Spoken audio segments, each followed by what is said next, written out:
I watched a private Assassin's Creed Shadows developer presentation in LA thanks to Ubisoft, where I spoke to the developers and saw 3 variations of the same gameplay mission which showed off everything that you can do with each character. So I'm not only going to share this exclusive info with you in this video, but also break down several new details I think you'd like to know. And first of all, let's talk about the big upgrade coming to this game, which Simon Lemay-Comtois, the associate director, is calling an Assassin's Creed technological leap, and that's the fully simulated weather and lighting system, as you can see here on your screen, which means that the noise of the rain, wind, or lightning in the sky will actually muffle or hide your footsteps and your actions, so you can actually sneak up to enemies in stealth undetected, whereas if you did so on a clear summer's day, you would then subsequently alert the guards. This also applies to the lighting and shadow system here in this game, and here's an example for you, because I want to bring your attention to this stealth meter at the top of your screen, where Naoe walks through the shadows as she becomes hidden,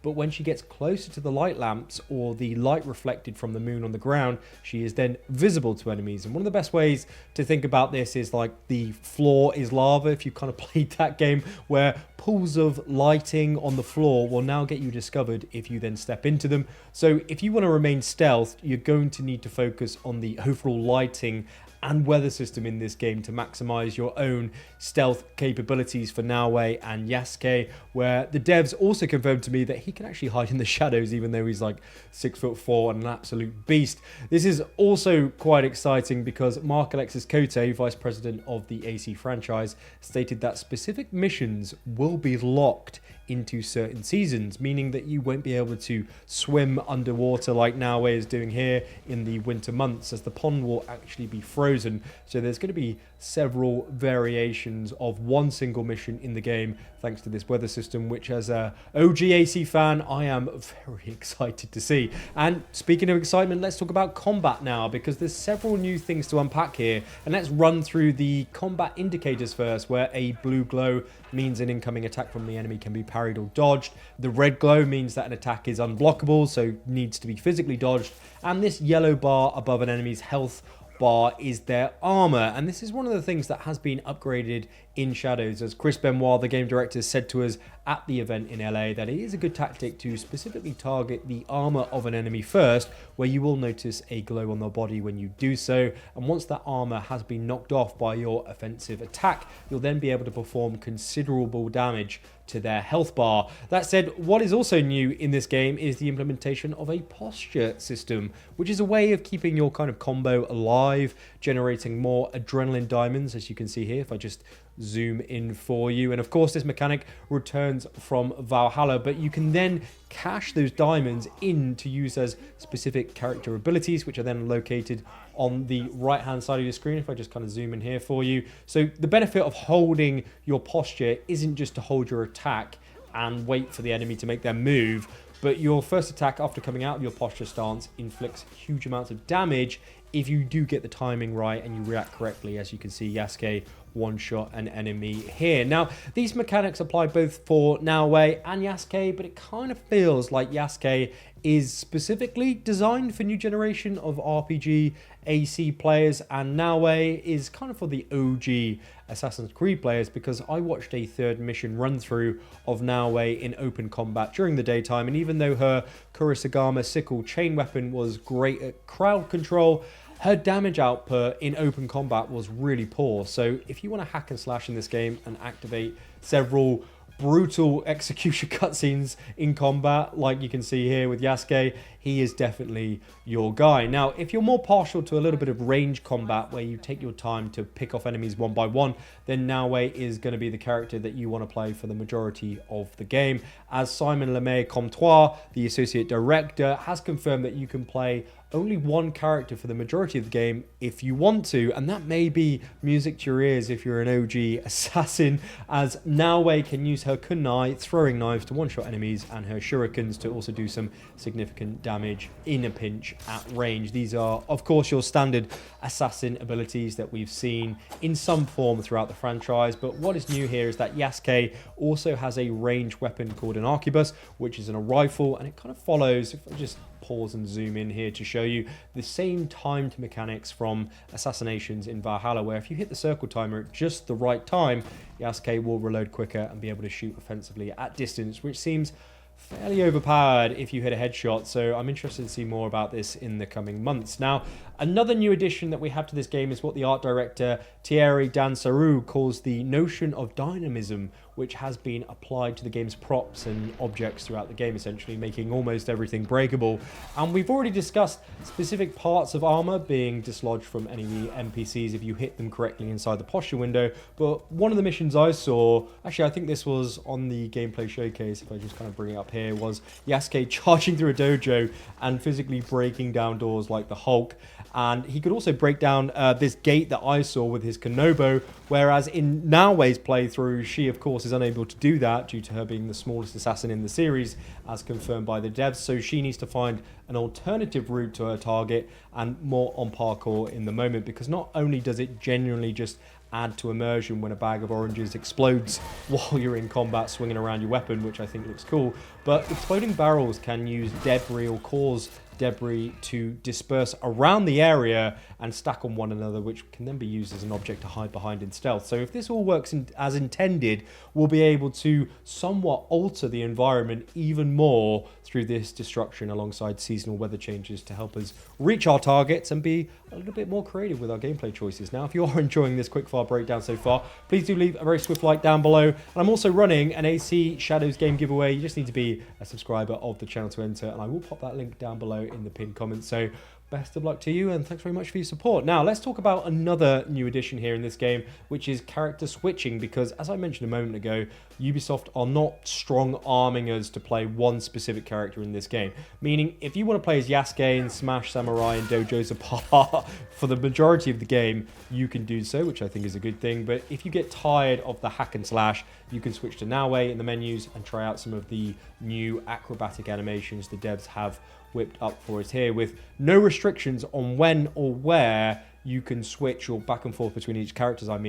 whilst in the game. But that said, when you do come across a black box stealth mission with multiple different ways to complete the assassination of the target, the game has been designed in a way that certain missions will be a lot easier to complete with a certain character, even though multiple options are open to us, of course. So for example, Naoe can dance herself and skim across rooftops quickly at nighttime and remain unseen, compared to Yasuke, who can't do that and will instead smash through the front door and subsequently alert the whole fortress. So even though there are separate personal stories for both characters in this game, as confirmed by Brooke Davies, the associate narrative director, the fundamental choice here comes down to whether you want to play the majority of the game as a huge hard-hitting samurai, as you can see here, or alternatively as a small deadly shinobi ninja, or perhaps a mixture of both. This also means that the weapons and gear of each character are unique to one another, which Lemay Comtois says makes both protagonists more distinguishable. And I'm very interested to see how they've been able to manage the gear and weapon system here, and if that means when you kind of loot a weapon from a random chest, as let's say as Yasuke, does Naoe then get the kind of equivalent of that in her inventory, even when you're not playing as her? Because if that doesn't happen, you're going to have two very unbalanced characters when you do decide to switch, but let's wait and see what they do there. Now, let's move on to stealth and talk about it in a little bit more detail, because even though Yasuke can climb trees and certain buildings, as confirmed by Mark Alexis Cote, he is not designed to run along rooftops, and because of that, the main stealth experience will be encapsulated in Naoe. This also means that there's alternative animations for both throughout the whole game, because as we discussed earlier, Naoe can go prone and crawl or shallow swim underwater and utilize her breathing stick to remain there undetected, whereas Yasuke will, according to the developer team, immediately get out of the water, as he doesn't like having his face submerged in it. So it will be up to us to figure out the limitations of each character, as Naoe can utilize eagle vision to detect enemies in her vicinity, whereas Yasuke cannot. They can also both peer around corners, but only Naoe can blend into a crowd and activate social stealth, as Yasuke is, of course, easily identified by the locals due to his stature and his samurai position, as you can see the NPCs react to him here. This also means all the acrobatic grapple moves Naoe can perform, such as pulling herself up to ceilings to avoid guards, which I think is a really cool showcase here, is actually specific to her, as she can also use the grappling hook to grab enemies and place them in a better position where their body won't be found by patrolling samurai, allegedly. Now, what's also interesting is the ninja katana she has also equipped allows her to have unique and special assassinations where, as we can see here in the showcase, she can stab enemies through the soji doors and remain silent, which I absolutely loved in Ghost of Tsushima, and it does look solid here, to be fair. But one of the cool things that was shown to us was an assassination being denied after Naoe initiated it against a big brute enemy in daylight, with a friend of the channel, AC Landmarks, stating that this can actually be turned off in the settings menu if you wish. And it was actually really great to meet him and the other content creators that I'm very fond of at the event. So do check out his Twitter, all of his socials. If you haven't already done so, he's a great guy and he makes some really great content. Now, parkour and movement. What is the difference here? Well, for one, the animations of Naoe have been sped up from previous titles, with new flips, jumps, and acrobatic movements being added into a kind of natural character movement to really hit home how athletic and kind of ninja-esque that she is. And a good but simple example, I would say, if I just kind of bring this up on your screen, is her side flipping off a building instead of just jumping off it like Ava would in Valhalla. We'll also be able to use the grappling hook to latch onto specific holds on buildings, which we can then use to pull ourselves up to the top, as well as swinging across distances and performing assassinations from above, which I'm really excited to try out and see how many chain assassinations that can be performed in succession to one another. As to be fair, as we just watched this here, it really does seem that parkour and the assassination mechanics here are kind of blending together, kind of amalgamating into one. Looking way more proficient here in this game comparatively to others, which I think is really great to see. Incidentally, one of the main reasons why this grapple hook has been included in this game, the last time we actually saw it, I believe, was in Syndicate over 10 years ago. It kind of makes me feel super old, is because Mark Alexis Cote stated that one of the reasons why they didn't include a flying companion in Shadows like they have done with previous RPGs is because they wanted to encourage us to reach high ground via parkour ourselves and not just have like a bird which we can instantly call upon, which can then scout everything forwards almost, well, immediately, basically, which kind of eliminated the need for us to kind of parkour up anything at all. So there is an actual gameplay purpose here in this game, that being for us to control Naoe and climb up to the top of castles and temples, as we will then be able to scout and synchronize the local area, which will then, of course, provide intel on our targets, which Thierry Densaru, the art director, states is a great way to experience feudal Japan, as the castles are the perfect parkour playgrounds, which is a nice transition onto investigative quests and targets in these playgrounds, because what has also changed here in Shadows is the easy navigation menu, where in Valhalla, for example, you'd pick up a quest which essentially told you to go from point A to point B, and the team are moving away from that method of narrative storytelling and exploration here in Shadows. And the reason behind that decision is, as Simon Lemay-Comtois, the associate director, states, is to encourage us to explore and learn more information about our specific target proactively, that we'll then be able to piece together ourselves, which isn't linear and can be a different experience for each player, which he describes as being a bit like Sherlock Holmes, right? With a significant reward in the end for figuring out this investigation and exploration loop. A good example of this in action actually is when Yasuke uses the scout option on his map here on the screen, which I will highlight and zoom in here for you. And after he does cash one of these 3 scout options in, which are earned by recruiting spies in your spy network and then sending them on a mission to scout an area, similar to the Brotherhood mechanic we saw years ago, by the way, that will then show an area on the map where a target is hiding, as you can see here, and further information is then displayed on the investigative bar, as you can see here as well on the left-hand side. In fact, it isn't shown in the preview, but after speaking to the developers in person, they told me that you could then cash in 2 more scouts to then get further info on this target, which would then assist in the black box assassination mission and reduce the area of where that target is located. So this kind of blue circle you see on your screen right now, it would then reduce in size, making the target easier for us to locate. So you get the idea here. The more intel that you earn by sending your spies on successful scouting missions back in your assassin hideout in that specific region, the more scout intel that you can then spend on your map in that region, which will then identify quest targets more accurately for you. But if you'd rather not do this, Simon has confirmed that there is a guided point A to B mode that you can activate in the settings to make the game easier for you if you want to, which I think is also good to hear. It's kind of like that golden path in these big open world games, so it's nice to have if you get lost or just get a bit annoyed about this kind of Sherlock Holmes investigation mechanic. Now, since we're on the topic of map mechanics, let's break down the map in a little bit more detail, as we already have our first look at the whole playable area in this game thanks to this picture from the collector's edition released by Ubisoft officially, which shows us 9 regions or provinces that will be available for us to explore from day one, with Simon Lemay-Comtois going on to say again that the map is roughly around the same size to Egypt in Assassin's Creed Origins and slightly smaller than Valhalla in terms of territory. And I've whipped up a 2-scale animation of what that could approximately look like here in comparison to Valhalla. But you may have noticed that this map does not include the whole of Japan, whereas Valhalla did include